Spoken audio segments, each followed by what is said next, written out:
जरूरत जिस हिसाब से आपने महसूस करी, हर आदमी के पास जाके उसकी जानकारी होनी चाहिए, इसके बावजूद सरकार ने अपनी तरफ से क्या कोई निर्णय नहीं लेता? जैसे आपके माध्यम से वक्फ बोर्ड के बारे में बोला, ऐसा कुछ भी है? देखिए, ऐसा है कि मैंने पहले ही कहा साफ साफ, सरकार क्या करेगी कब करेगी न मैं सरकार से कहना चाहता, न मेरा ये एजेंडा। मेरा एजेंडा ये है कि जब देशवासियों को नहीं पता तो सरकार को कैसे पता होगा। और जब तक आप चिल्लाएंगे नहीं, सरकार नहीं जगती है, चाहे ये सरकार हो या वो सरकार हो। ये सनातनी हिंदू समाज की समस्या है कि वो सरकार ने क्यों नहीं किया, बस खत्म कहानी। सरकार ने बहुत सारे काम कर दिए, वो भी तो नहीं आपको पता है। High court, Allahabad high court के जज ने आपको गीता पे डिसीजन दे दिया, आपको नहीं पता। आपको नहीं पता कि भारत के संविधान में 22 चित्र थे, किसने हटाए, आपको नहीं पता। अब ये तो डिमांड कर सकते हैं ना सरकार से कि भाई उस जो चित्रों वाली तस्वीर का साथ जो संविधान है उसकी कॉपी तो मार्केट में होनी चाहिए ना, ताकि हम अपने बच्चों को बता सकें। तो आप मांगेंगे नहीं तो कैसे होगा? बगैर रोए बच्चे को माँ दूध पिलाती है। तो सरकार से आप चाहते हैं कि सरकार अपने आप ही ये काम कर दे। आपने राम मंदिर का आंदोलन चलाया, तब जाकर के इस परिणति पे पहुंचा ना। तो मेरा कहने का सेंस ये है कि सरकार से पहले हमें तो पता हो, लोगों को तो पता हो। 100 करोड़ की जिसके पास भीड़ हो, जिस समाज के पास, उसकी आवाज नहीं जा रही है। इसका मतलब है कि बिल्कुल समाज कायर और डरपोक हो गया है, सिर्फ लालची और स्वार्थी हो गया है। वो सिर्फ तेल के पैसे कितने कम कर दे और जीएसटी में कम कितना हो जाएगा और हमें इनकम टैक्स कितना, सिर्फ इसी में रह गया समाज हमारा।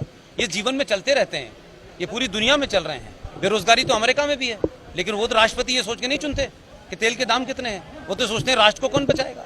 तो हम बातें बड़ी बड़ी करते हैं, लेकिन जब कुछ करने का समय आता है तो सरकार करेगी। मेरा कहना यह है कि एक सेकंड पूरी बात कर लूं मैं अपनी। मेरा सिर्फ इतना कहना है कि आप लोग जो उस तरफ खड़े हुए हैं, मैं भी 4 साल पहले उधर ही खड़ा था और उसके बंधन होने के कारण बहुत सी बातें नहीं कह पाता था। मेरा सिर्फ इतना कहना है, वक्फ प्रॉपर्टी एक्ट 2013 जो संसद में पास हुआ है, आज की डेट में गूगल है, आप लोग सर्च करिए, कागज मिल जाएगा। और अपनी जितनी आपकी क्षमताएं हैं, चाहे वो टेलीविजन की हो, अखबारों की हो, और अगर किसी की नहीं है तो अपने मोबाइल पर 4 लाइनें लिख करके, बोल करके लोगों के अंदर एक आंदोलन क्रिएट कर सकते हैं। यही मैं समझता हूं कि हमारा काम है, यही होगा। सरकार कब करेगी? सरकार को भी समय लगता है। सरकार से आपने कहा था कि गीता को राष्ट्रीय ग्रंथ घोषित कर दो, लेकिन कर दिया। लेकिन उसके बाद आपने क्या किया? आज भी आप अंग्रेजों के चलाए हुए 500 रुपए के बुका देते हैं किसी भी गेस्ट को, गीता क्यों नहीं देते?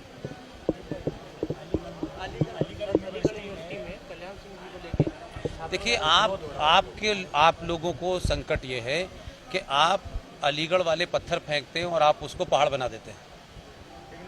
अलीगढ़ मुस्लिम विश्वविद्यालय का इतिहास नहीं पता। देखिए, देश, मेरा सिर्फ एक ही बात कहना है युवाओं से कि वो सारे काम करें। हर युवा को नौकरी चाहिए, हर युवा को काम करना करे, लेकिन भाई आज नौकरी नहीं मिल रही है, उसके कारण भी ढूंढें। अब हर युवा को लगता है कि सरकार नौकरी देगी। पूरे देश में सारी सरकारी नौकरी का अगर आंकड़ा भी निकाल लें तो 2.5 से 3 करोड़ नौकरियां नहीं है। अब उसके बाद सरकार कहां से नौकरी देगी आपको? तो क्या नौकरी के ऑप्शन और लोगों ने नहीं तलाशे? इस देश की फल मंडी आपसे ले ली, इस देश की सब्जी मंडी आपसे ले ली, इस देश का रिपेयरिंग का काम आपसे ले लिया, लेकिन आपके यहाँ कुछ कामों को इतना हीन भावना से गणित बना दिया गया है कि हमारा लड़का तो यूएसए में जाके सीईओ बनेगा तभी हमारा सम्मान होगा। आपने अपने बच्चों को, बहुत सारे बिजनेस हैं, कभी शुरू करने की बात की, इसलिए कहीं से भी शुरू करें। बहुत सारे काम हैं जो आज भी कर सकते हैं, लेकिन हम नहीं कर रहे हैं। इसलिए मैं मानता हूं कि युवा इस बात को देखें कि अब से 10 साल के बाद क्या होगा, 20 साल के बाद क्या होगा। इसलिए सरकारों के पीछे दौड़ना, संगठनों के पीछे दौड़ना, इससे बाहर निकलें। बहुत सारे काम हैं, बहुत लोग पूरे देश में कर रहे हैं जो मुझे बताते हैं हमने ये किया है। आप एक बार शुरुआत तो करें, बहुत सारी चीजें हैं, ये हल होगा। और युवा देश नहीं, राष्ट्र के सामने की चुनौतियों की चिंता करें। देश के सामने जो चुनौतियां हैं उसके लिए प्राइम मिनिस्टर, होम मिनिस्टर, सरकार, पुलिस, आर्मी बनी हुई है। उसके लिए राफेल है। आपके देश के अंदर जो हजारों लाखों गद्दार बैठे हुए हैं, उनको आपसे लड़ना होगा, समाज से लड़ना होगा। सर, लास्ट क्वेश्चन है, धर्मांतरण लगातार सामने आ रहे हैं, इसको कैसे रोकना चाहिए? देखिए, पहला तो ये शब्द ही गलत है, धर्मांतरण। धर्मांतरण शब्द ही गलत है। मैंने अभी आपको बताया कि धर्म क्या है और मजहब क्या है। किसी का मत बदला जा रहा है, मतांतरण है ये, धर्मांतरण नहीं है। पहली बात तो, अब अगर बदला जा रहा है तो क्या कभी आपने इनके कारणों को जाना कि क्यों हो रहा है?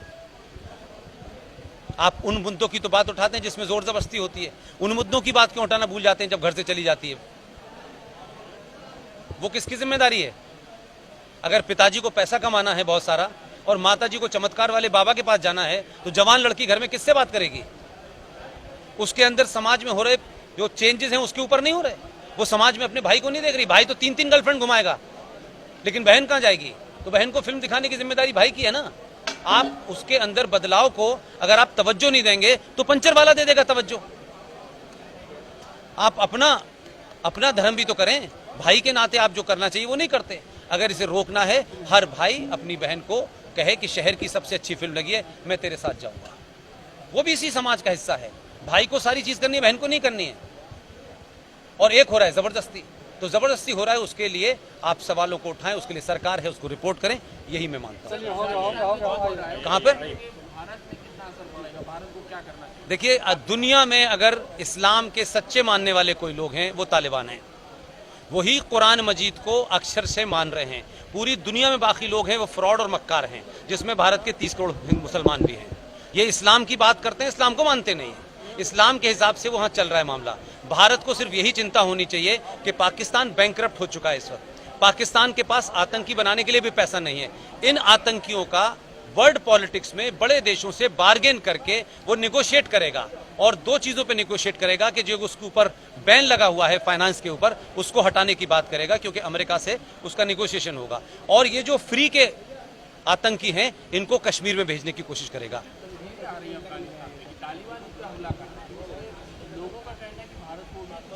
नहीं करना चाहिए। लोगों से कहिए अपना ज्ञान बढ़ाएं, और बिना जाने लोग जो है देश की सरकार को, एनएसए को पता है ना, वो उसका काम है।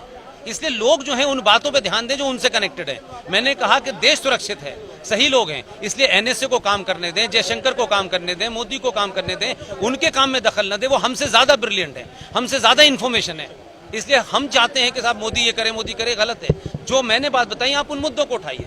Thank you my dear, thank you very much.